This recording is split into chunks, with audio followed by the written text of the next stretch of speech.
Hello guys, welcome back. சரியான காற்று அடிச்சிட்டு இருக்குது. அதாவது நார்மல் விண்ட் பிளாஸ்ட் இல்லை, சரியான காற்று அடிச்சிட்டு இருக்குது. காற்று அடிக்கிறதுல அதுவாக ஹேண்டில் திரும்பிடுது, அந்த அளவுக்கு காற்று அடிச்சிட்டு இருக்குது. பொதுவாக இந்த காற்று வந்து ஆகஸ்ட் மாதம் தான் அடிக்கும், ஆனால் இப்போவே அடிக்குது. ஸோ இன்றைக்கி வந்து திங்கக்கிழமை, காலேஜ் போயிட்டு பொதுவாக ரிட்டர்ன் போயிட்டுருக்கேன். ஸோ இன்றைக்கி காலேஜில் எதுவுமே நடக்கலை. இந்த உமன்ஸ் டே இருந்ததுனால, உமன்ஸ் டே நடந்து முடிஞ்சு 3 நாள் ஆயிடுச்சு. பட் இருந்தாலும் அது ஒரு செலிப்ரேஷனாக இன்றைக்கி பண்ணாங்க. உமன்ஸுக்கு மட்டும்தான், நம்மளுக்கு எதுவுமே கிடையாது. பட் இருந்தாலும் காலேஜில் புதுசாக பானிபூரி ஸ்டாலு, டெல்லி அப்பளம், அப்புறம் காளான், அது இதெல்லாம். ஆனால் எது எடுத்தாலும் 50 ரூபா. ஸோ அதுதான் ஒன்று பெரிய ஒரு விஷயமே. ஸோ அதனால் என்ன நடந்துச்சுன்னா, இன்றைக்கி இருக்கிற காலேஜில் இருக்கிற எல்லா கேர்ள்ஸு, அப்புறம் லேடிஸ் ஸ்டாஃப் எல்லோரும் நல்லா அழகாக சாரீ எல்லாம் கட்டிட்டு வந்திருந்தாங்க. உண்மையை சொல்ல போனால் ஒரு சில பொண்ணுங்களாம் கொஞ்சம் அழகாக இருந்தாங்க, ஒரு சில பொண்ணுங்களாம் பார்க்குறது அளவுக்கு இல்லை. பட் இருந்தாலும் உமன்ஸ் டே. அப்புறம் எங்கள் கிளாஸில் ஒரு பொண்ணு வந்து உமன்ஸ் டே எது கொண்டாடுறாங்கன்ட்டு கிளாஸில் வந்து சொல்லுச்சு. அதுக்கு எப்படி தெரியும்னா, ஏன்னா சீஃப் கெஸ்ட் வந்தவங்க அது சொன்னாங்க உமன்ஸ் டே அப்படின்ட்டு. ஸோ அதை பார்த்துட்டு எங்களோட ஹெச்ஓடி வந்து என்ன சொன்னாங்கன்னா, நவம்பர் 19 வந்து இன்டர்நேஷ்னல் மென்ஸ் டே அப்படின்ட்டு வருது, ஸோ அதை நம்ம கொண்டாடுறோம் அப்படின்ட்டு சொன்னாங்க. ஸோ பார்ப்போம் சிச்சுவேஷன் எப்படின்ட்டு. சும்மா விளையாட்டுக்கு சொல்கிறாங்க, பட் மென்ஸ் டே எல்லாம் இல்லை, உமன்ஸ் டே தான் மோஸ்ட்லி கொண்டாடுவாங்க.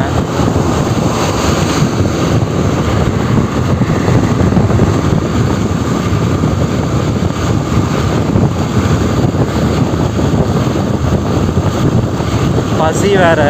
சாப்பாடு எடுத்துகிட்டு போயிருந்தேன், ஆனால் சரியாக சாப்பிட முடியல. இப்போது சாப்பிட்றதுக்கு மனசு வருது, அதாவது பசி இருக்குது, ஆனால் சாப்பிட்லாமா வேண்டாமான்ட்டு அப்படியே யோசிக்கிறேன்.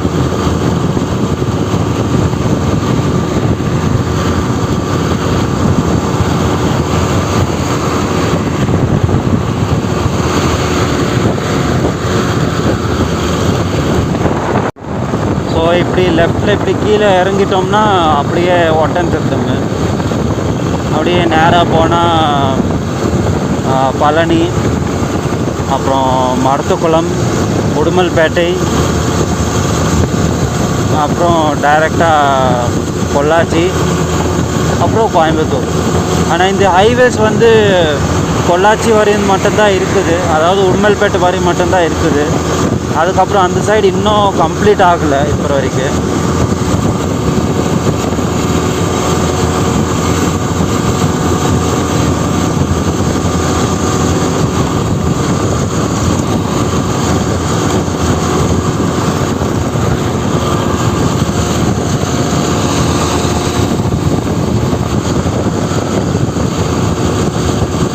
அதே மாதிரி சேனலை வந்து சப்ஸ்கிரைப் பண்ணாதவங்க கண்டிப்பாக சப்ஸ்கிரைப் பண்ணுங்கள்.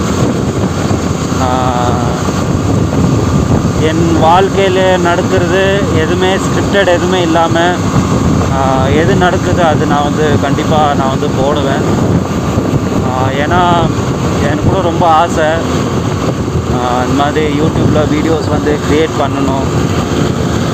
ஸோ அதுதான் நான் வந்து ட்ரை பண்ணிகிட்ருக்கேன், முடிஞ்ச அளவுக்கு நல்லா போடுறதுக்கு. ஸோ சேனலை வந்து சப்ஸ்கிரைப் பண்ணாதவங்க சப்ஸ்கிரைப் பண்ணிக்கோங்க. இன்ஸ்டாகிராமில் ஃபாலோ பண்ணாதவங்க ஃபாலோ பண்ணிக்கோங்க. ப்ரைவேட்டில் தான் இருக்கும், நீங்கள் அக்செப்ட் கொடுத்தீங்கன்னா நான் வந்து கண்டிப்பாக, அதாவது ரிக்வெஸ்ட் கொடுத்தீங்கன்னா கண்டிப்பாக நான் வந்து அக்செப்ட் பண்ணிக்குவேன். ஸோ தேங்க்யூ கைஸ், அடுத்த வீடியோவில் பார்ப்போம். தேங்க்யூ.